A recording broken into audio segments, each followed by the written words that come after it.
आप सभी का एक बार फिर से R&D स्टडी सेंटर में स्वागत है। और आज की क्लास में हम लोग पढ़ेंगे 11th फिजिक्स से चैप्टर 3 से नया टॉपिक विस्थापन एवं दूरी। वैसे विस्थापन एवं दूरी बहुत ही सरल है, लेकिन यहाँ हम लोगों को इनमें अंतर समझना बहुत ज़रूरी है, क्योंकि दोनों में ज़्यादा अंतर नहीं होता है। हम लोग जब पढ़ेंगे तो हम लोगों को लगेगा कि दोनों एक जैसे हैं, लेकिन यहाँ पे हम लोग अगर पूरा बेसिक से पढ़ेंगे, इनमें अंतर को अच्छे से समझेंगे तो हम लोगों को समझ में आएगा कि इनमें एक बहुत माइनर डिफरेंस होता है, तो वो हम अच्छे से पढ़ेंगे। तो चलिए स्टार्ट करते हैं आज की क्लास और देखते हैं कि विस्थापन एवं दूरी में क्या अंतर होता है। तो सबसे पहले मैं अब बात करूंगा विस्थापन की, और जिसको हम इंग्लिश में बोलते हैं डिप्लेसमेंट। तो अभी विस्थापन का मतलब होता है कि किसी वस्तु का अपने स्थान को छोड़ना, एक स्थान से दूसरे स्थान पे पहुंचना या अपनी स्थिति को परिवर्तित करना। ऐसे हम दूरी की बात करें तो इसको बोलते हैं डिस्टेंस, और डिस्टेंस का मतलब होता है, दूरी का मतलब होता है पथ की लंबाई।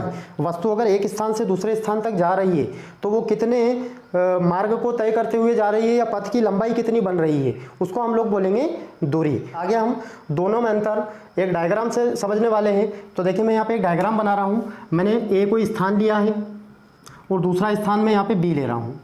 अभी ए से बी तक आने के एक से ज़्यादा मार्ग हो सकते हैं। एक मार्ग मैंने ये लिया है, दूसरा रास्ता मैंने इस तरीके से लिया है, तीसरा रास्ता मैंने ये लिया है, और चौथा रास्ता यहाँ पे हो सकता है सीधा। बिल्कुल चौथा रास्ता क्या हो सकता है? सीधा। और आना कहाँ है? ए से बी पे आना है, तो सभी की डायरेक्शन क्या रहेगी? इधर रहेगी।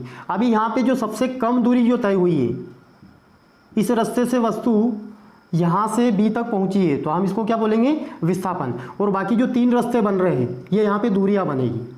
क्या बनेगी? दूरी बनेगी। तो अभी डायग्राम से हम अच्छे से क्लियर करते हैं कि जो विस्थापन होता है उसमें एक दिशा निश्चित होती है और सबसे कम दूरी तय करती है वस्तु वहाँ पे, मतलब पथ की लंबाई कम से कम होती है वहाँ पे, डायरेक्ट सीधी रेखा में बात करती है वो।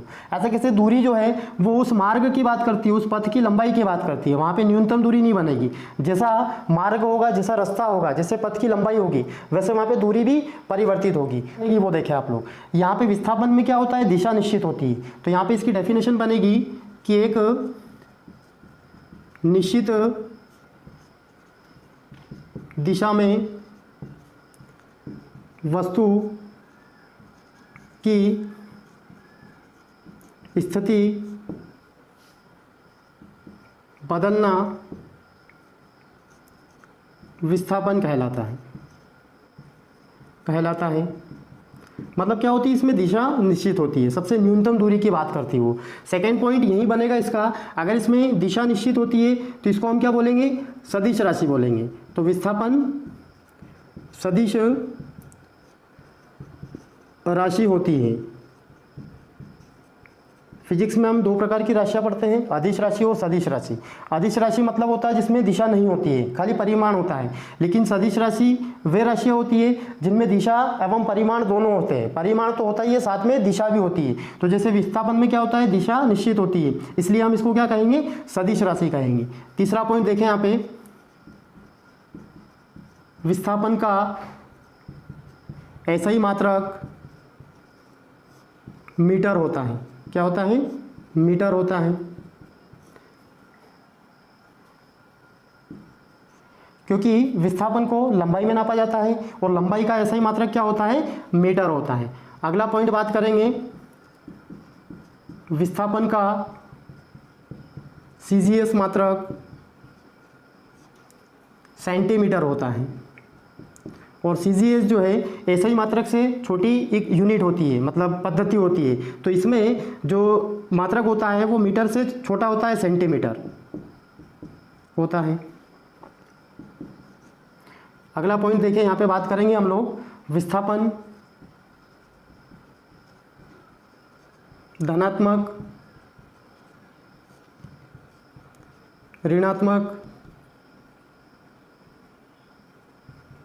ऋणात्मक एवं शून्य हो सकता है।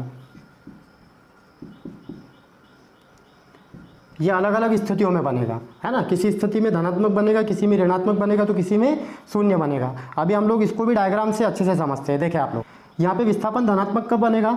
जब यहाँ पे वस्तु ए से बी तक पहुँच जाएगी तो हम लोग बोलेंगे कि उसने विस्थापन जो तय करा है वो धनात्मक हुआ है उसमें। लेकिन वस्तु बी से पुनः ए पे आ जाती है तो वहाँ क्या कहेंगे हम, उसमें विस्थापन क्या हुआ है, शून्य हुआ है, क्योंकि विस्थापन का मतलब होता है वस्तु का अपनी स्थिति को परिवर्तित करना। और यहाँ मैंने अभी बताया कि वो ए से बी पे आई है वस्तु और फिर से पुनः बी से ए पर पहुँच गई है, मतलब जहाँ पे वो पहले थी वहीं पे वो वस्तु पहुंच गई है, तो वहाँ पे विस्थापन क्या बना, उसमें शून्य बना। अब बात करेंगे ऋणात्मक की, तो जैसे वस्तु ए से बी पे आएगी और पुनः बी से ए पे आएगी, लेकिन यहाँ से अगर वो आगे निकल जाती है, यहाँ से वो आगे निकल के यहाँ पहुँच जाती है, तो यहाँ हम क्या बोलेंगे कि उसका विस्थापन क्या बना है, ऋणात्मक बना है। उस स्थान से भी आगे निकल जाएगी वो, तो उसको हम बोलेंगे ऋणात्मक विस्थापन हुआ है। तो इस तरीके से हम लोगों ने ये पॉइंट अभी अच्छे से डायग्राम से समझा। अगला पॉइंट देखें, विस्थापन का मान पथ की लंबाई पर निर्भर नहीं करता है। मतलब यहाँ पे पथ या मार्ग कितना लंबा है उसका कोई फर्क नहीं पड़ता है ना। यहाँ पे आप लोग देखें, ये जो विस्थापन बताता है वो कम से कम दूरी को बताता है, शॉर्टेड दूरी को बताता है। तो हम लोग यहाँ पे पथ की लंबाई से महत्व नहीं रखेंगे। तो मतलब विस्थापन में जो है पथ की लंबाई का महत्व नहीं होता है, या विस्थापन पथ की लंबाई पर निर्भर नहीं करता है। आगे हम बात करेंगे दूरी, कि दूरी में क्या पॉइंट बनेंगे। तो वो जो पॉइंट बनेंगे वो क्या रहेगा, दोनों में अंतर रहेगा। तो दूरी में मैंने अभी आप लोगों को बताया था कि दूरी का मतलब यहाँ पे होता है पथ की लंबाई से, कि वस्तु एक निश्चित समय में कितने पथ की लंबाई को तय कर रही है, उसको हम क्या बोलेंगे, दूरी बोलेंगे। तो यहाँ पे फर्स्ट पॉइंट बनेगा इसके डेफिनेशन का, परिभाषा का, वो बनेगा एक निश्चित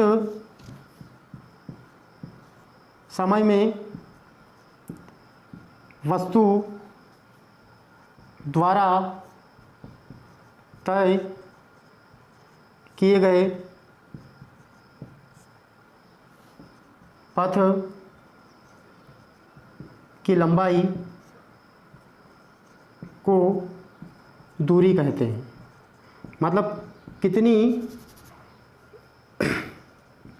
कहते हैं। सेकेंड पॉइंट देखेंगे यहाँ पे। अभी देखिए यहाँ पे समय निश्चित होता है, दिशा निश्चित नहीं होती है, तो उसको हम क्या बोलेंगे, अगर दिशा निश्चित होती है तो सदिश राशि। तो यहाँ पे दूरी क्या बनेगी, अदिश राशि बनेगी। दूरी अदिश राशि होती है, ये सेकेंड पॉइंट बनेगा। ऐसे किससे, थर्ड पॉइंट देखिए, दूरी का ऐसा ही मात्रक मीटर होता है, क्योंकि दूरी को भी लंबाई में नापा जाता है और लंबाई का ऐसा ही मात्रक मीटर होता है, तो इसका भी क्या बनेगा, मीटर बनेगा। ऐसे कैसे अगले पॉइंट की बात करेंगे, सीजीएस मात्रक, दूरी का सीजीएस मात्रक सेंटीमीटर होता है, क्योंकि लंबाई का फिर से मात्रक क्या होता है, सेंटीमीटर होता है, इसलिए दूरी का भी क्या होगा, सेंटीमीटर होगा। और ये सेंटीमीटर मीटर से छोटा होता है, मतलब सीजीएस पद्धति जो होती है वो ऐसा ही पद्धति से छोटी होती है। अगला पॉइंट देखें, दूरी का मान हमेशा धनात्मक होता है, धनात्मक होता है। अभी देखिए डायग्राम से किस तरीके से होता है। विस्थापन में हम लोगों ने क्या समझा था कि धनात्मक भी हो सकता है, कि वस्तु जब यहाँ से यहाँ तक पहुँच गई है मतलब उसमें धनात्मक हुआ है, लेकिन वस्तु पुनः यहाँ से ए पर आ जाती है, इसका मतलब उसमें शून्य विस्थापन हुआ है। लेकिन वस्तु अगर इस पॉइंट से आगे निकल जाती है, इस स्थान से आगे निकल जाती है, तो वहाँ पे विस्थापन क्या रहेगा, ऋणात्मक रहेगा। लेकिन दूरी हमेशा धनात्मक रहती है। कैसे रहती है वो समझे आप लोग। अगर ए से कोई वस्तु इस मार्ग से तय करती हुई दूरी बी पे आती है, तो सपोज करो कि ये 3 किलोमीटर उसने दूरी तय करी, पथ की लंबाई क्या है, 3 किलोमीटर है। पुनः वो जो है इसी मार्ग से बी से ए पर आती है, तो फिर से वो दूरी तय क्या करेगी, 3 किलोमीटर दूरी तय करेगी। तो दोनों को अगर प्लस करेंगे तो टोटल उसने दूरी क्या तय करी, 6 किलोमीटर तय करी। चाहे वो वस्तु ए से बी पे आने के बाद पुनः ए पे आ जाती है, लेकिन उसके द्वारा चली गई दूरी यहाँ पे बनेगी, जिसको हम यहाँ पे कहेंगे 6 किलोमीटर। तो इसका मतलब दूरी का मान हमेशा क्या होता है, धनात्मक होता है। अगला पॉइंट देखें आप लोग, लास्ट वाला, दूरी पथ की लंबाई पर निर्भर करती है। अभी कैसे करती है ये भी हम लोग डायग्राम से समझते हैं। यहाँ देखिए आप लोग 3 अलग अलग मैंने पथ लिए, मार्ग लिए हैं। अगर वस्तु इस मार्ग से ए से बी पे आएगी तो यहाँ पे वो दूरी कम तय करेगी, लेकिन वो इस मार्ग से आएगी तो इससे ये मार्ग ज़्यादा लंबा है, मतलब यहाँ पे दूरी ज़्यादा तय करेगी।